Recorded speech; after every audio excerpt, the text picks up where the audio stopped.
All my dear students, class 10th में first chapter आपका finish हो चुका है। सेकंड चैप्टर है आपका बहुपद। तो बहुपद में पहले हम कुछ थ्योरी देखेंगे। चलिए देखते हैं।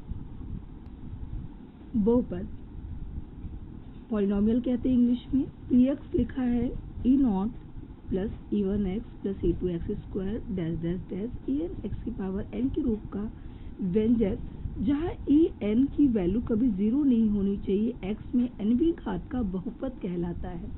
मतलब इसकी मैक्सिमम पावर n है तो ये nवीं घात का बहुपद होगा। यहाँ पर e0, e1, e2 dash dash dash en कैसी होती है? वास्तविक संख्याएं होती हैं, और वास्तविक संख्याएं आपको पता है 1 से स्टार्ट होती है।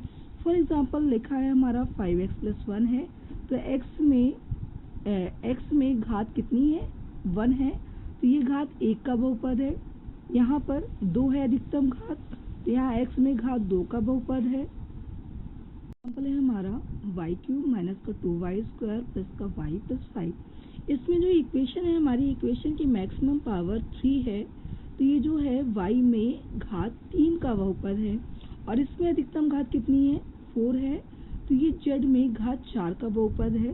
चलिए देखते हैं अचर बहुपद क्या कहलाते हैं, कौन से होते हैं। शून्य घात का बहुपद एक अचर बहुपद कहलाता है। जैसे कि कोई भी नंबर लिखा है, ये जैसे -3 है, ये 2 लिखा है, √2 है, इसमें जो चर है, चर नहीं है।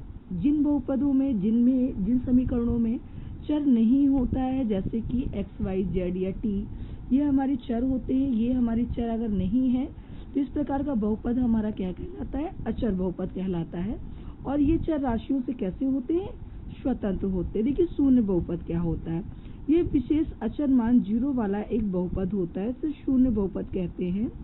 तो देखिए शून्य बहुपद के बारे में तो मैं ज़्यादा डिस्कशन नहीं कर रही हूँ, क्योंकि इसमें जो बहुपद होता है, अब हम बात करते हैं रैखिक बहुपद की। रैखिक बहुपद कौन सा होता है? जिसकी अधिकतम घात 1 होती है, वह बहुपद रैखिक बहुपद कहलाता है। जैसे कि इक्वेशन लिखा है ax प्लस b या 3x प्लस 5। तो देखिए इसमें x की अधिकतम घात कितनी है? 1 है। यहाँ x की अधिकतम घात कितनी है? 1 है, तो ये रैखिक बहुपद होगा। द्विघात बहुपद कौन सा होता है? जिसमें घात 2 के बहुपद को हम क्या कहते हैं? द्विघात बहुपद कहते हैं। जैसे कि लिखा हुआ है ax square plus bx plus c है, तो देखिए x की मैक्सिमम पावर कितनी है? 2 है। यहाँ देखिए x की मैक्सिमम पावर 2 है, यहाँ भी x की पावर मैक्सिमम पावर 2 है, यहाँ भी। यहाँ पे पद कितने हैं ये इम्पोर्टेंट नहीं है। पे अगर समीकरण की घात हमारी 2 है तो वो द्विघात बहुपद होता है। त्रिघात की अगर हम बात करते हैं तो त्रिघात बहुपद क्या होता है? जिसकी अधिकतम घात हमारी 3 होती है, वो त्रिघात बहुपद होता है। ये इसके एग्जाम्पल से हमारे, इस इक्वेशन की घात कितनी है? 3 है। देखिए इस इक्वेशन की घात भी मैक्सिमम घात कितनी है? 3 है, तो ये कैसे बहुपद होंगे? त्रिघात बहुपद होंगे। चतुर्थ घात बहुपद की बात करते हैं तो घात 4 के बहुपद को हम क्या कहते हैं? चतुर्थ घात बहुपद कहते हैं। इसके अलावा एक दिए गए बिंदु पर बहुपद का मान, अगर बहुपद का मान निकालना है, जैसे आपको कोई समीकरण दिया गया है, जैसे ये समीकरण आपको दिया गया और आपसे कहा जा रहा है कि x बराबर 5 पर इसका मान निकालिए, तो इसका मतलब ये होता है कि जहाँ जहाँ x दिया होगा वहाँ वहाँ हम 5 रखेंगे। तो देखिए p ऑफ 5 निकालेंगे तो x की जगह 5 लिखा, तो 5 का स्क्वायर प्लस का 5 माइनस 1, तो 5 का वर्ग किया 25 हुआ, प्लस 5 हुआ और -1, तो इन दोनों को जोड़ते हैं तो ये हमारा 30 हो गया, और 30 माइनस 1 करेंगे तो ये कितना आ गया? हमारा 29 आ गया। बहुपद के शून्य क्या होते हैं? सबसे पहली बात मैं आपको ये बता देती हूँ कि वह वैल्यू जिस पर कोई भी बहुपद शून्य हो जाता है वो उसका शून्यक कहलाता है। तो और शून्यक की अगर हम बात करते हैं तो अगर द्विघात बहुपद है तो उसके 2 शून्यक होते हैं, एक घात बहुपद है तो उसका 1 शून्यक होता है। जितने घात बहुपद होता है उसका उतने ही शून्यक होते हैं। तो देखिए बहुपद के शून्यकों के बारे में बात करते हैं। जैसे ये हमारा कोई समीकरण लिखा गया, ये देखिए एक बहुपद का शून्यक चर राशि का वह वास्तविक मान होता है। एक बहुपद का शून्यक किसी चर राशि का वह वास्तविक मान होता है जिस पर पूर्ण बहुपद समाप्त हो जाता है, अर्थात चर राशि का वह मान जिस पर बहुपद पूर्ण रूप से शून्य हो जाता है उसका क्या कहलाता है? शून्यक कहलाता है। जैसे कि ये हमको दिया गया है पी एक्स आपको दिया गया और आपका यहाँ पे हमने 2 रखा, तो जब 2 वैल्यू रखी है तो इसकी वैल्यू 0 हो गई, तो इसका जो एक शून्यक होगा वो क्या होगा, 2 होगा, क्योंकि 2 रखने पर इसकी वैल्यू कितनी हो गई, शून्य हो गई। पी ऑफ एक्स हमारा 0 हो गया, तो ये इसका क्या होगा, शून्यक होगा।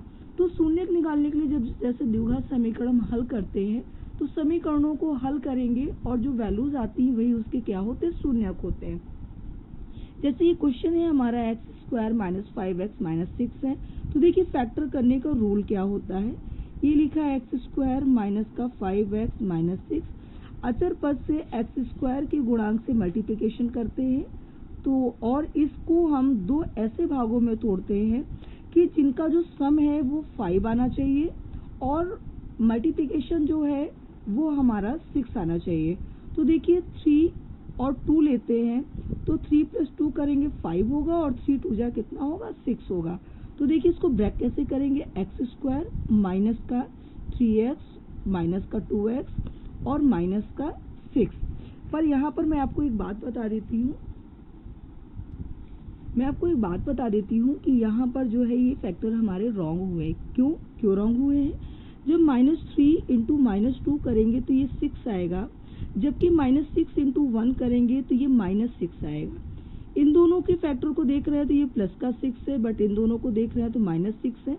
हमें इस तरह के फैक्टर लेने होते जिसमें मल्टीप्लिकेशन पर हमारा आए तो -5, मल्टीप्लिकेशन पे माइनस का 6 आना चाहिए और ऐड सब्ट्रैक्ट करने पे हमारा 5 आना चाहिए। तो आप यहाँ पे फैक्टर क्या लेते हैं, आप यहाँ पर फैक्टर लेते हैं 6 × 1 = 6। अगर हम यहाँ करते हैं तो देखिए इनका मल्टीप्लिकेशन तो प्लस का 1 आए, 6 × 1 = 6 की बात करते हैं। आपको माइनस का 5 चाहिए तो आप -6 ले लीजिए और प्लस का 1। यहाँ इसका मल्टीप्लिकेशन तो -6 आएगा और जब इन दोनों को हम सॉल्व करते हैं तो कितना आएगा, -5 आएगा। तो वही काम इन्होंने यहाँ पे किया, मैंने आपको रॉन्ग बताया, क्योंकि अगर आप इस तरीके करते हैं तो आपको ये ध्यान देना होगा कि इसका इसमें मल्टीप्लिकेशन कर रहे हैं तो ये देखिए हमारा कितना हो रहा है, -6 हो रहा है, क्योंकि हमें माइनस की वैल्यू का ध्यान रखना है।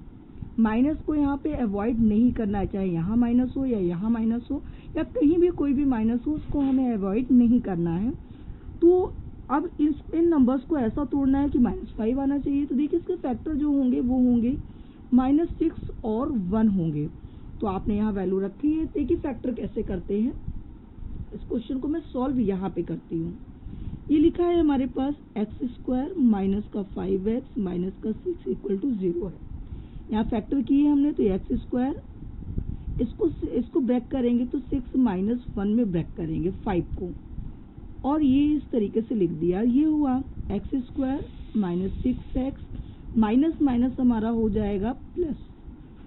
और देखिए अब यहाँ पे कॉमन क्या आ रहा है, इन दोनों से कॉमन हमारा x आ रहा है और इन दोनों से कॉमन हमारा 1 आ रहा है।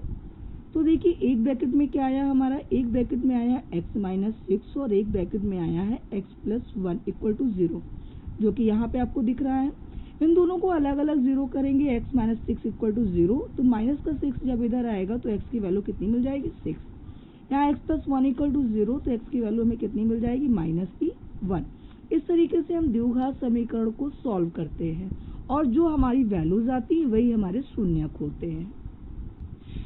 किसी ग्राफ से उसके शून्यकों को कैसे पता करते हैं, कोई भी ग्राफ है अगर x एक्सिस को जितने पॉइंट्स पे वो कट करता है वो उसके शून्यक होते हैं। ये हमारी x एक्सिस है और ये हमारी y एक्सिस है। देखिए ग्राफ ने x अक्ष को 2 बिंदुओं पे कट किया है, तो ये कैसा बहुपद होगा हमारा, इसके कितने शून्यक होंगे, इसके 2 शून्यक होंगे। इस बहुपद के कितने शून्यक होंगे, 2 शून्यक होंगे। यहाँ पर भी देखिए ये x अक्ष को 2 बिंदुओं पे काट रहा है तो इसके भी 2 शून्यक होंगे। सपोज मैंने कुछ और एग्जांपल्स आपको दिखाती हूँ। जैसे ये है हमारा, सपोज ये हमारा ऐसे आया, तो देखिए x एक्सिस को ये कितने बिंदुओं पे काट रहा है, ये एक बिंदु पे ही काट रहा है, तो इसके शून्यक कितने होंगे, इसका शून्यक होगा 1। और सपोज कोई हमने एक ऐसे लिया, ये ऐसे गया, इसने x एक्सिस को काटा ही नहीं है। अगर इसने x एक्सिस को नहीं कट किया है तो इसके शून्यक कितने होंगे, इसके शून्यक होंगे 0। तो कुल मिला के एक सीधा सा कॉन्सेप्ट ये है कि कोई भी ग्राफ x अक्ष को जितने बिंदुओं पे कट करता है, सपोज एक एग्जांपल हम आपका और ले लेते हैं। ये कोई ग्राफ है हमारा, इस तरीके से गया आप देख सकते हैं कि इन बिंदुओं पर ये ग्राफ कट कर रहा है। कितने बिंदु हैं? 3 बिंदु हैं। तो इसके शून्य कितने होंगे? इसके शून्यक होंगे 3। इसके शून्यक कितने होंगे? 3 होंगे। तो जो आपकी पहली एक्सरसाइज है 2.1 वो इसी कॉन्सेप्ट पे है, तो आप उस एक्सरसाइज को लगाएंगे। इस वीडियो में बस इतना ही।